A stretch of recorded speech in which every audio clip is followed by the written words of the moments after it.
about, I don't know, what was it, maybe 2 or 3 years ago. 2 or 3 years ago, maybe, about when we met? 2.5, 3. I had the good fortune of seeing one of the films that this trio was responsible for, a movie called Afterschool, and I was blown away by it. I thought it was one of the strongest pieces of work I'd seen in at least a decade, coming out of New York from a first-time filmmaker.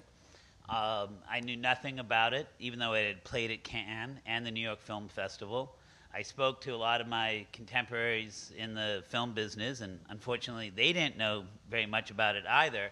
And I couldn't help but think, had this been 10 years earlier, 15 years earlier, maybe even 5 years earlier, the filmmakers responsible would have been certainly on the cover of Filmmaker magazine, probably on the cover of the Village Voice.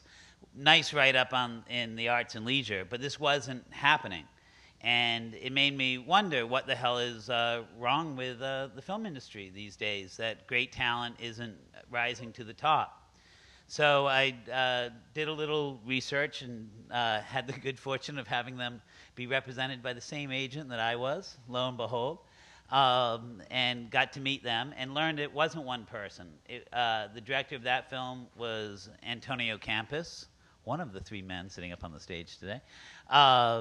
And when he came in, he brought these two other guys with him, that being Josh Mond, Antonio Campos, and Sean Durkin.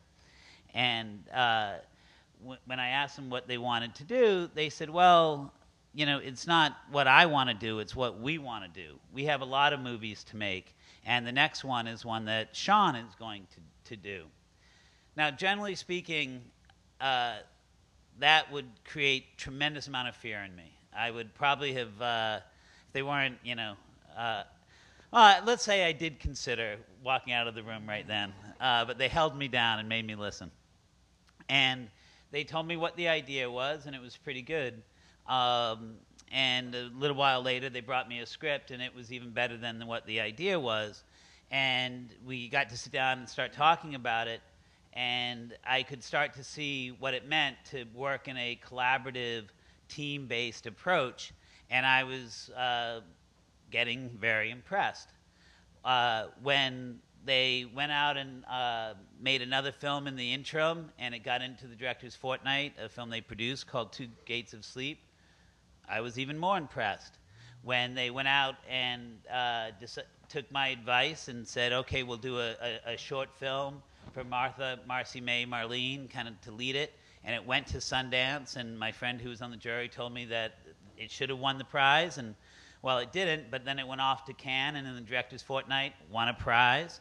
And then it went off to the New York Film Festival and got great notice. And the fact that they only made it for $400, once again, you want me to say it? They made it for $400. You know, I was completely impressed. But then when they had the full courage to ignore all of my best advice and muscle through it and get the movie made in a record amount of time, get it to Sundance, and not just get, you know, picked up by Fox Searchlight for about, I think, 5 or 6 times the amount of money I estimated we might get for the film. But, see, what the hell do I know, right? But also win Best Director for Sean Durkin. Let's suffice it to say that I've now sworn my eternal allegiance. For, you know, if I can just be craft service with these guys, I know that I can win. So that's my introduction to them. Sean Durkin, Best Director at Sundance Film Festival. Antonio Campos, director of, well, not just Afterschool, but also the Cannes-winning short film Buy It Now, a legend. If you haven't seen it, you should track it down. And Josh Mond, who soon will trump both of their achievements with his own directorial work. As my assistant has told me, he's the one to watch. But welcome, guys. Thank you very much. Thank you. Thank you. Now, since it's live streaming, we vowed that we would do this panel in the nude, provided everyone else in the room is willing to do that too. So can I see a show of hands? How many we got? We got 1. Okay, if we can get to 10, we'll do it. All right. So I'm not surprised. Yeah. So you guys are what? 20. 18. You know. 2018. Suffice to say, there's only one of us up on the stage that is 30. Okay. And over 30. I admit it. And you've had 2 feature films at Cannes. Yes. Yeah. And 3 short Three films. shorts. 3 short films. Yeah. That's pretty amazing. Show of hands for that. You agree that's amazing? Yeah. Take me back to the very beginning. How did you guys hook up and decide that it wasn't a one-man show, but you wanted to work together? Who starts? It was So we were 16 years old. it It was in high school me and Tony met, but we weren't really friends. But that allowed us to reconnect at NYU when Sean and I had transferred in from college. Sean and I met in class, and just the first day we shared the fact that we both grew up in New York, and that we both wanted to work right away. And so we just started working together in class, and then Tony and we Sean. we both had one of the first conversations we had was about how we went to NYU, we transferred in the same time, we were in the same sight and sound film class, and we both had the same goal that we wanted to use NYU to start a company and gather people. I mean, this is one of the first conversations we had, as well as growing up in New York. And then Josh had a script that he had written that we wanted to try and make a feature script, and he had known Antonio from high school, and then we had heard about Antonio. He had been doing really well with some a short that he had done. Yeah, and then we literally the first time that I met Sean was on, and that I saw Josh again after high school was on 8th Street between University and Broadway, right near NYU, and we bumped into each other, and I think literally the conversation started there, that Josh was going to send me the script, and I was going to give him a short, and That's I think hold on. Yeah, Sorry. hold on. No, stop. The first thing I said was I heard about your producer on your short film, and he was terrible. And I told you how Yeah. I would be better as a producer for you than he was. Yeah. And then I was right. Yeah, but I think we both showed each other our projects, the short film and then the script. We both weren't really crazy about about either. I think there was potential in the short, and there was potential or promise in the script, and we were both kind of like, well, there's something here, but we really liked each other, and we started working together on that, and we spent close to a year trying to make that feature happen. As we were in school, this was our first year at school. We Yeah. were sophomores at NYU. I want to put a pause because there are a couple big points I want to touch upon that you said. One of the things that's really remarkable is how these guys have moved into production, that it hasn't been a development process, that they haven't, even when they've gotten advice from experts in the field, be it Sundance, where Sean's script went through the lab, or folks such as myself, you've kept muscling through to get it made. And in what was said right there, I think were like 4 key clues. Like if the question is how to get it from script to screen, we don't write just to get our work read, right? We write to get it made. How do you get it to the screen? That's the real goal. So right away, they said when they met, they wanted to use sight and sound, the introductory, class, to not just make movies, but to move it forward, to start a company, to get something going that, that not so much like we're going to follow the steps necessarily. We're not going to delay and wait till we're at our peak talent, till we've mastered all the art and craft, but we want to move it forward to get something done. Talk to me a little bit about that, because there were 3 other points I want to touch upon. In terms of what was it? Am I interpreting that correctly? Was that fuel of we don't have to become masters of the art, experts of the craft. I We think have to we get just work. thought we were.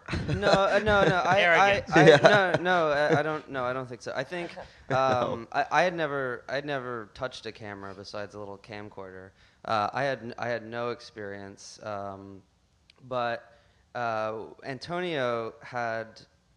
I mean, he had been making films since he was like 12 years old, and he had already made short films that were far superior to anybody else at our age. And So you wanted to glom on to that. yeah, so we basically wanted to ride his coattails, you know. No, he had already shown, he was so much farther ahead of us and of everybody else. So it was like we were, I guess, using that. It wasn't like none of us had any clue. What Sean's saying is that we were ready to learn from each other, and also we realized that we couldn't learn unless we did it. We had to try. Yeah. We just wanted to learn as much as possible, as quickly as possible. Yeah. But often when people say learn, what I encounter from filmmakers coming up is it's often an excuse, a fear, an evident of saying like, I don't want to show what I know until I'm confident I really know that. Mm-hmm. A lack of willingness to fail. Mm-hmm. Mm-hmm. Where I think that when I look at what I like in movies, it's actually that will to fail. Well, the thing about the first movie we tried to do when we were 20 was that we fell and we failed pretty hard, and that was an amazing experience because like we all were extremely defeated. Tony was depressed, I was depressed. Sean's always the same. Was that? Name of the movie was Laid. But it was, Tony's dad had said to us, that it was important for us to have failed because it's even harder to get back up. And for us, that was like an acceptance that we don't know everything, and we have to be honest with one another and everybody else that we're still just learning. And it's also a great way to have like kind of have an excuse. You kind of like always say before you have a conversation, like, I don't know anything about the deal with SAG, or like this is my first time, so that you can kind of have a little bit of leeway in anything that you do, and also people respect when you're honest about it.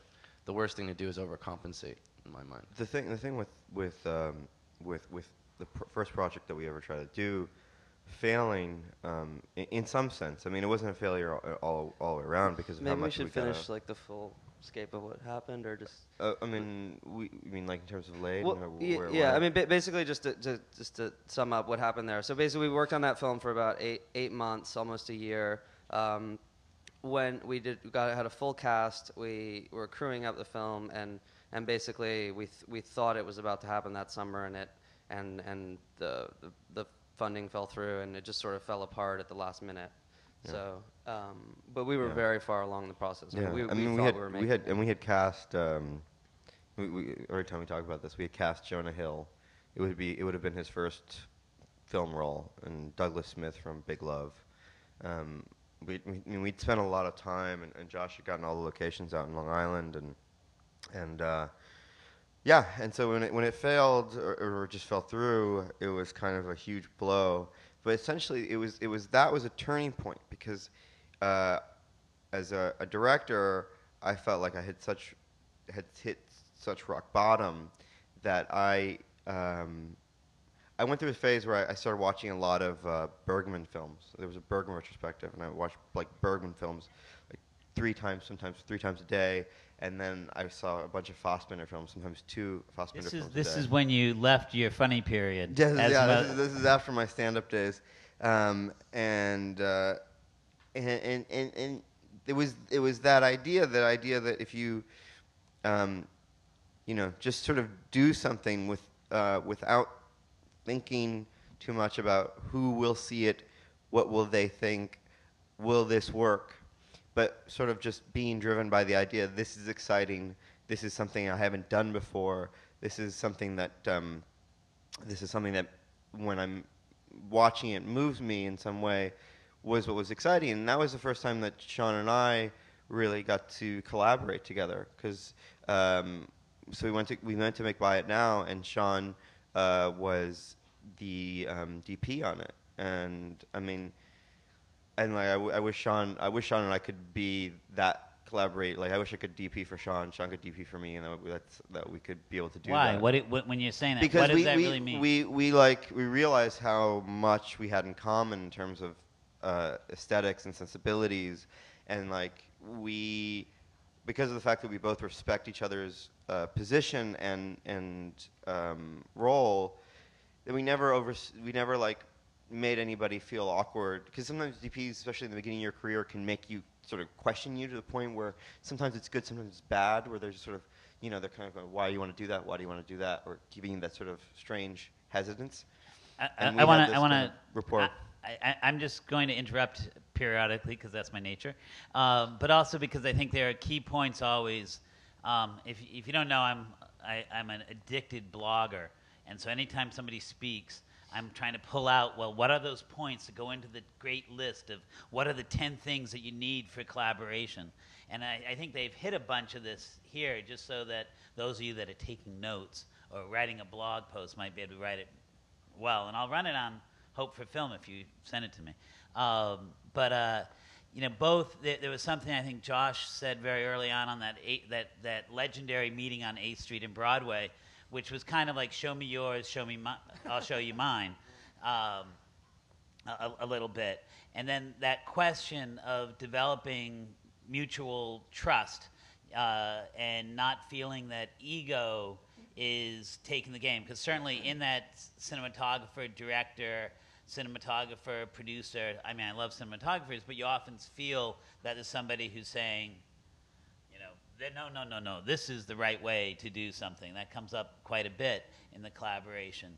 So those things went a long way, along with that kind of mutual shared trauma, that allows you to be open in some ways, all being good things. But you did say, and this is something that kind of is a little different from the way I think often of collaboration, that you shared a very common aesthetic. I often, look for people that I know are different than the way that I think to collaborate with, to kind of compensate for some of my own inadequacies, like interrupting and so on. How do you feel that you guys complement each other or reinforce each other in the nature of a collaboration? Well, I think we share an aesthetic, but it was also discovering that aesthetic at the same time. I mean, we were very young, and we were discovering filmmakers and films and experimenting. I mean, Buy It Now was a total experiment. It was not like anything Antonio had ever done, and I had practically no experience at all. So, I don't know. What else? I think we all have the same appreciation and respect what each other's doing, but we're all very different in our tastes and our approaches, right? I mean, no, we just have the same appreciation for similar Yeah, similar and types also, of work. we hooked up early enough where we were still forming a lot of our opinions, and still are, I think. Oh yeah, So totally. you developed a common language. Yeah. Yeah. It's not that we like exactly the same things, because we don't, or that we see we want to tell the same kind of stories, because we don't. Each one of us, but we appreciate each other's. We respect and appreciate each other's own sort of interests and direction that they want to go in, and it's always, the intent is always genuine. There's we all formed. We were all coming up in very much in the same time and forming our own visions of the kind of films we want to make, and so it's not necessarily something that, because at the time, when something's happening, when you're meeting someone or you're becoming friends or forming a relationship with someone, you're not thinking about it at the time, and you're not thinking, we're going to be sitting at a panel, we're going to have to figure out why are we doing this, But like when we look back, we can look at it and analyze it. But at the time, it was just kind of happening in a really natural way, and we always had a common.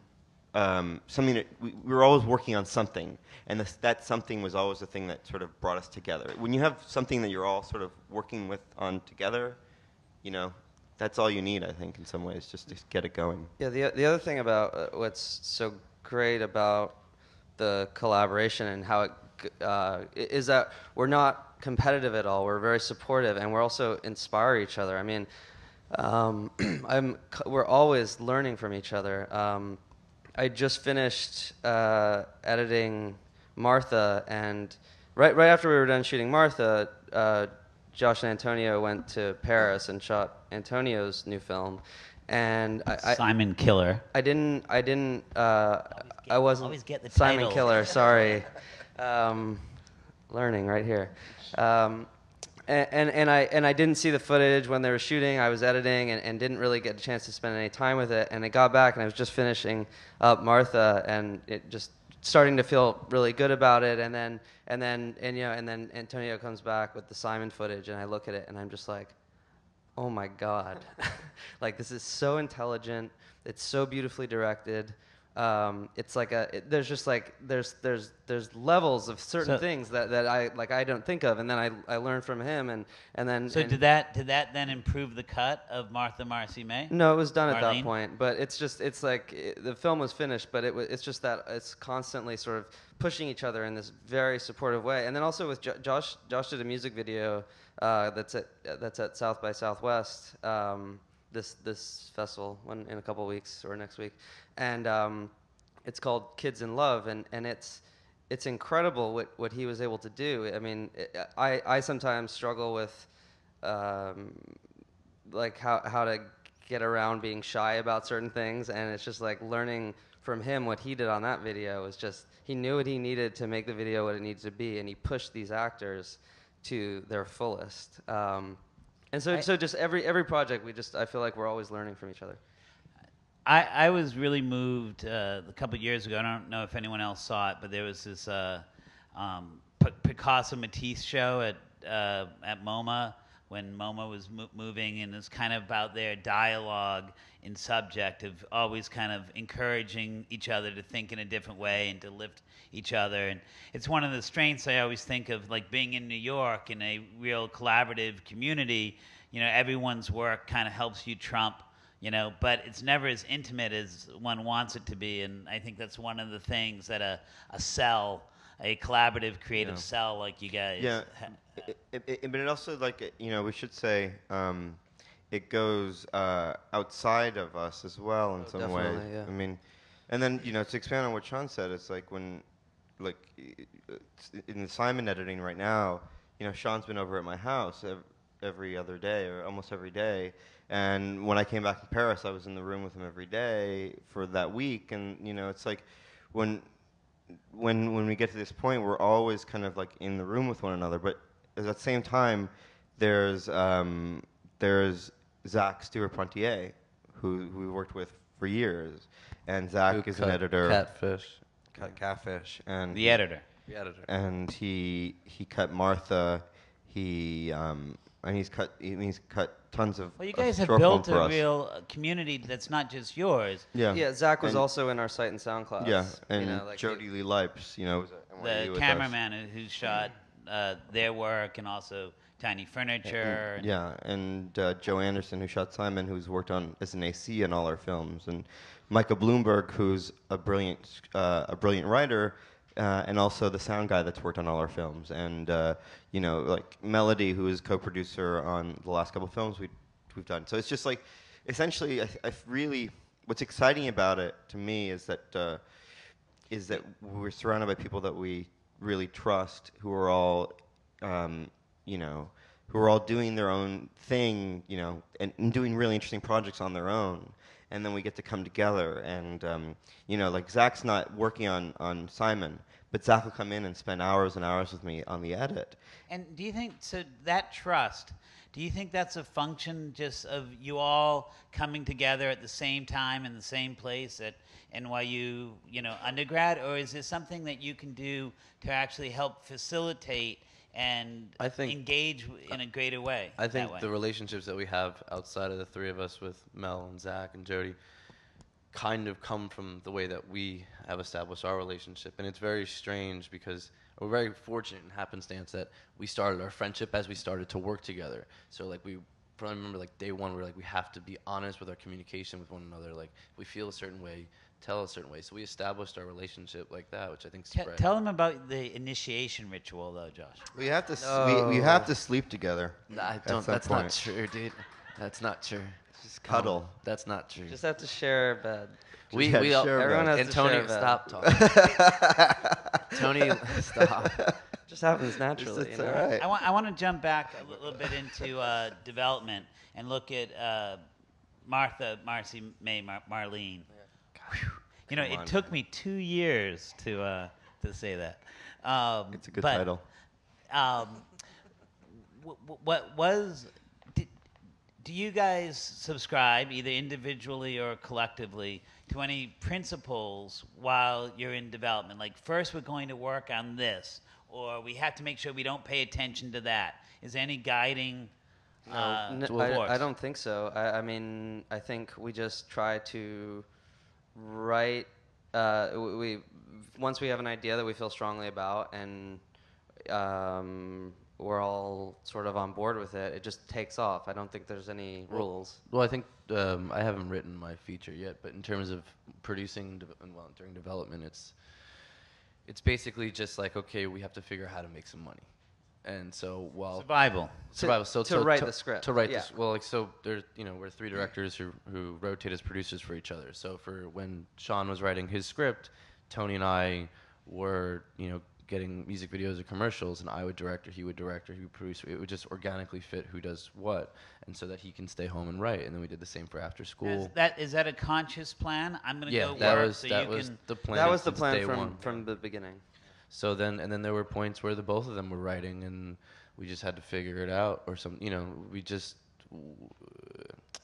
we make it so that we can survive, so the other one doesn't have to worry about anything but writing. Yeah, that was the goal from the beginning. Also, in addition to being a production company, was that we knew we were all directors, and we didn't want to get out of school and have to get a job doing something else, because the only you won't be able to direct or write. So we wanted to produce for each other and form a company that had a structure where it would allow us to all be directors and all have that time.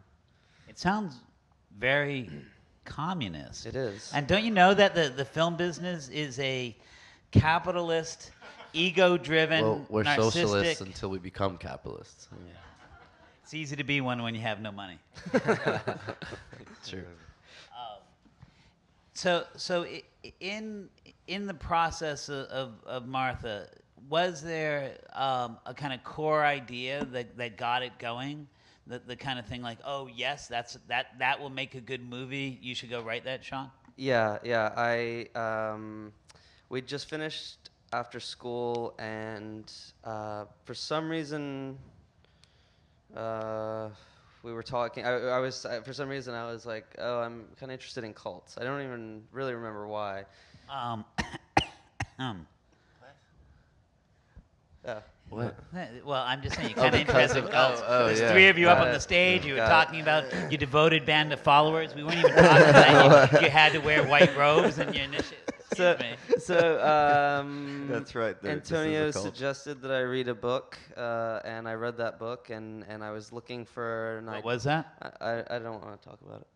It's really weird because Tony gave me my first book that I wanted to adapt to. Mhm. Yeah. And, like, Tony's running everything. Yeah, just It's all I just give planned. It's all books. one big plan. It's Uh, Inception. So, It's Inception. so I was reading the book. I was looking. I wanted to do something that was, we knew sort of the budget that we could work in, and wanted to do something that was character based and present day. I knew I didn't want to make a period piece. I knew that I wanted it to be a present day thing and something. I just found this one passage about a girl who escaped from this violent group, and something about the way the passage was written was really striking. And I just immediately I looked up the girl on the internet, and there really isn't anything about her except for this one passage. But I found a picture of her, and it was like really striking to me. And then I was just like, that's it. What happens after she leaves? What are those next 3 weeks? From there, I just started writing, and then started doing research, and it built on that. Now, in the process of doing the script, I remember a few kind of key things, which I think exemplify, again, their commitment to not get stuck in, quote, development, but to get it to the screen. When I read the first draft, I was very engaged with it. If you haven't seen it or read about it somehow, or figured out from there, it's the story of a young woman who escapes from a cult and is reunited with her sister, who she's been estranged from for several years, who's in a marriage. It's the end of the summer. They're trying to have a baby. It's not so easy to have an absolutely insane lunatic living under the same roof as you. That's kind of the tale. And when I read it, I was like, wow, if you guys write the third act, that's kind of like, Straw Dogs, where the cult comes to get the girl back, and that violent super third act. We'll get $12 million from Screen Gems and Clint Culpepper and be shooting in 6 months. Usually, like a first-time director, people who they are having to work collectively just to pay their bills and survive, would kind of leap at the idea of a $12 million budget. But you guys said no. Then they went through the Sundance lab and had this beautiful script that had 5 juicy roles in it. And as a producer, I felt very confident that we would be able to go out and get names of a large nature that would allow us to make the film for $3 or $4 or $5 million, provided they were willing to wait a year and a half to do the casting process that it takes to get names, to get that kind of financing. And instead, you guys said no, right? So then I said, well, okay, if you want to go forward with this and cast the best people, let's start planning. We'll raise the money, and then you guys can begin pre-production. And you guys said no. They actually decided to go forward without having the money in place, along the way. That you were willing to, with blind faith, believe that it would all come together. Talk to me a little bit about both the decision not to make a studio-styled movie, not the decision not to do an kind of corporate indie star casting $3 million movie, and the decision to just go ahead with no safety net. I mean, we'll have something to say about this, but I think that it's the idea, especially this. I think it was sort of a silent promise that we all made to each other about our first features being something very sacred, in the sense that it should be the thing that we really never ever have to compromise. At least on that first one, we'll get to shoot it on film, and you won't be pushed to do anything you didn't want to do. And then on top of that, there's this kind of just blind confidence that we have, or faith in what we do. And then I would say that the driving force behind all these films getting made is Josh's chutzpah, and Josh's just kind of just sort of well, no, it's going to happen kind of attitude. Even it's there's nobody with money that's offering us money. Well, yeah, but we'll find them. It's just kind of this belief that if you if you will it, it will happen. Yeah, I think the thing, and also just the support that we have, when we talked about some of those bigger ideas with Ted, and we talked about doing it bigger, it was there's something really enticing about it, and it was we really consider it, but I think in the end it's the support group that we have that allows us to just make those decisions. I mean, these are scary decisions, just deciding to shoot when you don't have money. You didn't really know we didn't have the money yet.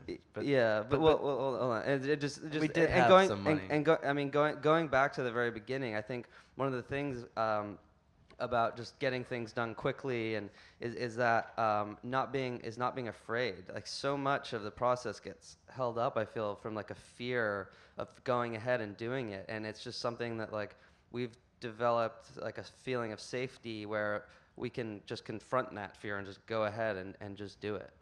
Yeah, I had experience not having all the money, and even while we were shooting Afterschool, and Two Gates of Sleep was it was crazy.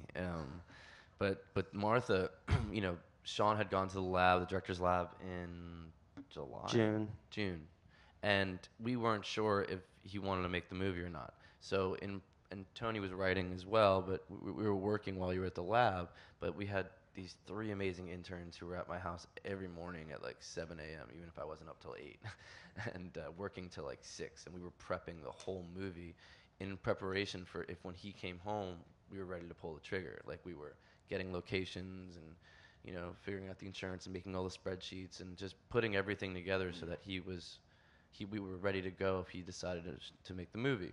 So he got back when, July? Yeah, I got back like June 25th, and I think we decided like a week later. You called me from Sundance and you were like, I want to do it. Oh, I did? Okay. Yeah. I And can't remember.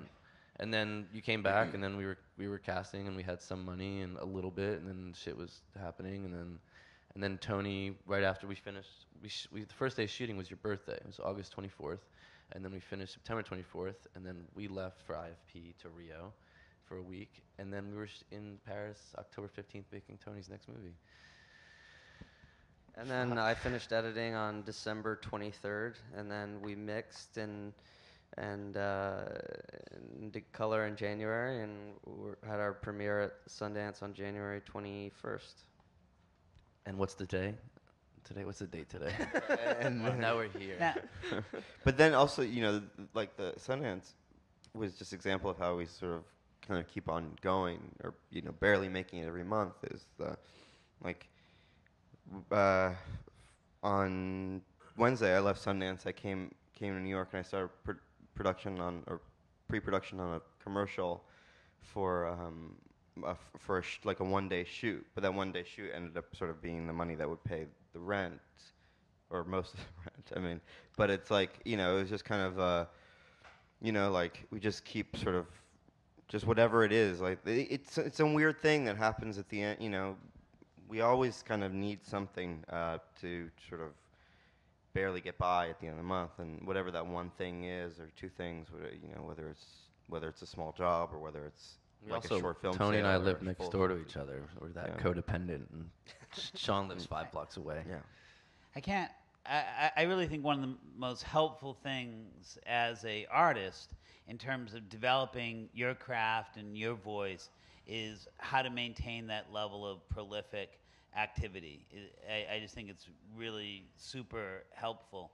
And culturally speaking, in terms of the independent film business here, we often do get very stuck in that development process and don't look at so much as what I think you guys are doing, which is really, you know, production as development. How do you focus on yourselves as artists and engage in the process of actually making movies, not just thinking about movies or talking about movies, but moving beyond the page to actually locking it down. And one of the challenges I always feel with that is that question, particularly as, you know, in this auteurist culture that, you know, of art film that the indie space is, you know, are you guys aiming to make the director's film, Sean Durkin's Marcy May Marlene? Yeah. Or are you trying to make the absolute best film that you can make from that material? And what's the difference, and how do you? I what's the design line? I don't think those things are I don't think mutually there is a exclusive. difference I think that between they're, you know, it's all sort of yeah. I mean, we're committed to making Sean's film, and there's those times. I remember there's times where you would say in a meeting, Ted, that you would make a suggestion, and then we'd say, well, you know, Sean doesn't really want to do that. And then you'd be like, well, that's going to make a better film. And there was this kind of like this sort of weird thing where you know, where you were sort of challenging us to sort of say, well, you know, what is better for the film and what is better for the future of the film, and what is it that, you know, instead of just getting behind your friend. But we always feel like we believe in someone and we believe in what they're doing. Then if we just support them in getting to that place and making it the best possible. Yeah, it's all about instinct too. Just like we trust our own instincts and we trust each other's instincts, and it's like, you know, we'll collaborate like so many details of the film. It'll just be like during the writing process, we'll share notes, and you know, or like you know, Antonio and I work like really closely, and then Josh will read a draft and be like, you gotta lose this, and be like, yeah, you're right. You know, he's like totally different approaches, but it's like it all like leads to that. It all leads to making the film the director wants to make, but also that is the best thing for the film. But what happens when you disagree? That's always when it's working. What happens when there's a disagreement? How do you solve that Sean walks problem? away from me with his head down, just like puffing and puffing. I mean, just It's get over it. No, we work it out. We just figure Work it it out, out. and we respect whoever the argument's like. Like if I'm arguing with Sean, I just have to respect what he's saying and walk away. Or It's like family. The way you work Yeah. out a fight with your brother, sister, Yeah, mother, you ignore father. it and Yeah, I mean, let it sometimes we fester ignore for years. and Sometimes then, we you ignore know. each other, and then it works itself out. I don't know. Yeah, I mean, it's, I think we've got time for a little questions. So who's got one? I see it right there in the white shirt. Hand up. We need a microphone. Hi. Identify yourself, please. I'm Melissa Hibbard.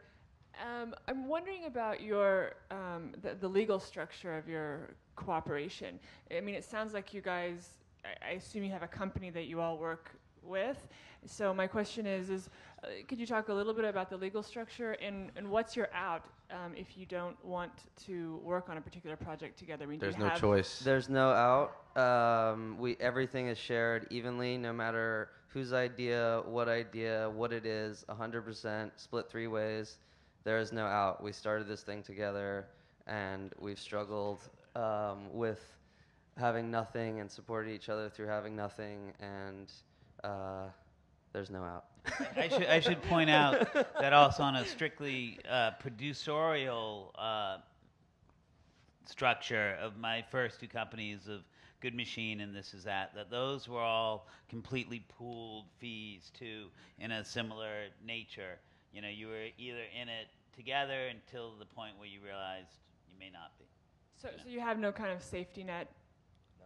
Wait, what do you mean we have no? What do you mean? Well, I mean, it's these are really great ideas, and hopefully they last for a long time. But in the event that 20 years down the road, you guys decide you want to move in different directions, do you have any kind of like? We'll work it out. Yeah, we'll figure it out. Okay. Thanks for bringing it up. yeah. It's like you guys are gonna get divorced. I mean, have you looked at the rates of? Yeah, I mean, it's like exactly. It's like a marriage. I mean, you don't go into a marriage planning on a divorce, but if it happens, you We'll work get out the counseling. details. You know, we'll battle each other in court. That's I don't know. that's really this is not a good day. All right, right here in the front row. And who's next? All right, this is sort of a personal question. Theoretically speaking, if your first film, the one that you made, had just crashed and burned, would you be as, pardon the expression, as cocky, as confident as getting better. you are now? We're not, but Not- you have no. to. But we did, if it hadn't or if it had. No. If it had crashed and Well, burned, basically, the first one we tried to make crashed and burned. So essentially, but and who knows how things would have worked? But if After School had, After School wasn't a meteoric kind of success. I mean, it did well, and it got Did critically really well. It was critically well received. It went to Cannes, Berlin, New York, and nominations and things. But I think that what's nice is that our sort of progression has been a very sort of gradual one. It's not like it's never felt like, oh, this is just a flash in the pan. So we've really been building something,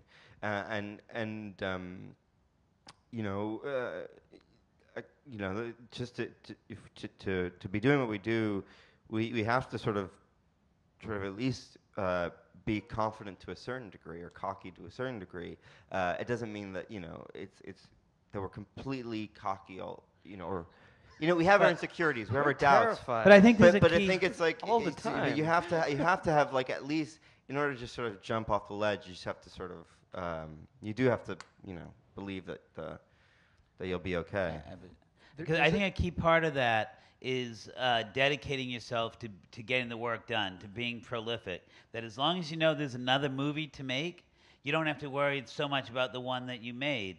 I can think back, I've had the good fortune of starting with Ang Lee early on, and his first film was not seen. We didn't get that first film distributed until 5 films in. But he knew what the next film was, and when he was shooting the first one, he was trying to solve problems with the second one that he was planning to make already in his head. And I see that same thing with these guys. They know there's already another movie. if Searchlight hadn't bought Marcy May Marlene, if they were, having to distribute it themselves, which just as easily would have happened last year, they would have still gone ahead and had the next movie and the one after that. They're moving that fast and not looking back. Well, there's a real beauty to your guys' confidence and your teamwork, and I just want to commend you on that. Thank you. Second was right here, then you'll be after that. Second right here. Whoop, right, whoop, whoop. Here you go. Can you crystallize a little bit more the what was going through your minds as described by Ted, that you have studio financing and you said no, and then you have there was something else, and then you said no, we are not going to No, do that. we never had it. So it's not like somebody was like, listen, here's $12 million, and we're like, no. I mean, we're not that cocky. I mean, but we know that everything kind of works, especially in making films, everything kind of works on a hypothetical level, So it's like, well, you could hypothetically have $12 million to make this film, and then you'd have to sort of probably follow these guidelines, or we could do it it's the thing that we had experience with. with that we can control. It was tangible. There was no separation. Like, we've never dealt with the studio. We've never gone there, and in our minds, it's like that seems like it. No, like just in our, because we've never done it before. It seems like it's never gonna happen. Oh, And so I had no experience with doing that. Like, Ted's made 70 films, and we trust him, but we also have never gone through it because. Who knows that experience? What's going to have to change? Is his voice going to have to change? And there was a note, which is like, the more money you have, your decisions later, editing, are going to be business decisions and not creative ones. So they're going to be have to be in line. Even your script decisions. Exactly. That's a really important thing to keep in mind. And frankly, that question of the $12 million version that I put to them, which I was confident that I could have raised, was also a test. I think that the question, art, as opposed to business, art begins with no, business begins with yes. So that you learn a great deal with that kind of temptation of like, do you want to do this? Then you kind of learn who you're really working with by that. It's also a lot of pressure on a first-time director to do that. I mean, what we talked about before about falling or failing. If it's a bigger fall, it's the longer time to get up. And it's a lot of pressure to have on your first movie, especially after coming after Antonio. Like, he had a crazy amount of success and shit. Now I'm like, fucked. Like, I mean, I really think that the amount of money that you make your first feature for should be amount of money that if you're making these kind of films, that you're responsible for, because you really, at the end of the day, shouldn't take for granted that someone's invested this much money into what you've done. You should really hope that your film will sell, or that you will make the money back to at least pay the investors back, if not a profit.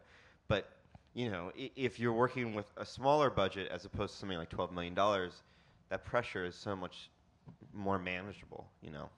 And at the end of the day, you can figure. Yeah, but then you have to balance whether, like, now can we really do a movie for that amount of money, or do we need to get paid so we can pay our rent and live lives and No, but there's always a way of doing something that's more I'm manageable. just trying to It'd say- be nice if we lived in a world where actually people believed artists should get paid for their work. In the world, they do. In other countries, we have friends who make tons of money because their government pays them to just write and stuff.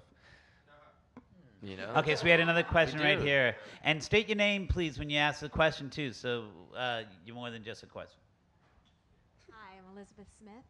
My question is about the script for Marcy May Marlene, and the Sundance lab process. What major changes or what kind of impact did it have on the script and your writing?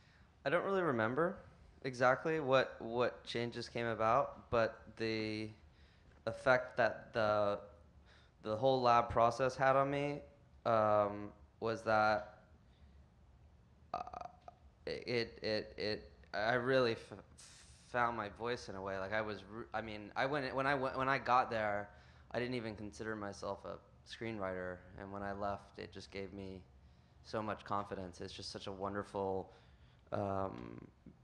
giving program, and just to share the time with those writers and directors and have that experience, and just to be somewhere for a month and only think about your work in an environment that just pushes you very hard, but in a way that is just wants nothing but the best for your film. It's hard to really, say exactly what it was that changed, but it's definitely better, much better. There's also for the it. Cannes residency program, which Tony did for Afterschool, which is very similar, and I think you both came back from those programs like crazy confident. It was intimidating. But I think that the lab, just from my perspective on watching John go through the process of both the lab and then the writing and the directing lab, it was, you really saw, even though I don't know what the day by day was, but essentially it was such a honing of the craft, and also just tightening and tightening and tightening and tightening, that with every draft after the lab, you just saw that what the process did was it just sort of focused him and sharpened his ear and his. That's a good point. Actually, what it is that they're constantly asking you questions, and you learn what questions to ask yourself. I think that's probably. We have to wind it up, but just as a final thing there, I hope that what you take from this panel and from specifically the questions of things like the Sundance Lab or the Cannes residency program is how the process of getting from script to screen is not a singular process that you as an individual can really hope to reach, that it is a community endeavor where you have to build a support group, a team of people. You have to rely on the infrastructure and work to make sure that infrastructure is in place, because it's jeopardized, like those countries that actually support art. We live in a country where you can run for governor of California like Meg Whitman did and actually spend more money losing than our entire budget is for the arts and government-funded arts in America through the NEA. And let's not mistake what really that is. How many people do we employ when we put on a movie? We employ hundreds of people. It is work stimulus, to support the arts too. But the questions of how we build those support structures to challenge us, to inspire us, to lift the work up to a higher level, that's really a key part of the development process that is often ignored, that kind of team building, support building. So thank you IFP for Thank you, guys. contributing to the Thanks so process. much. Thank you so much. Thanks, Ted.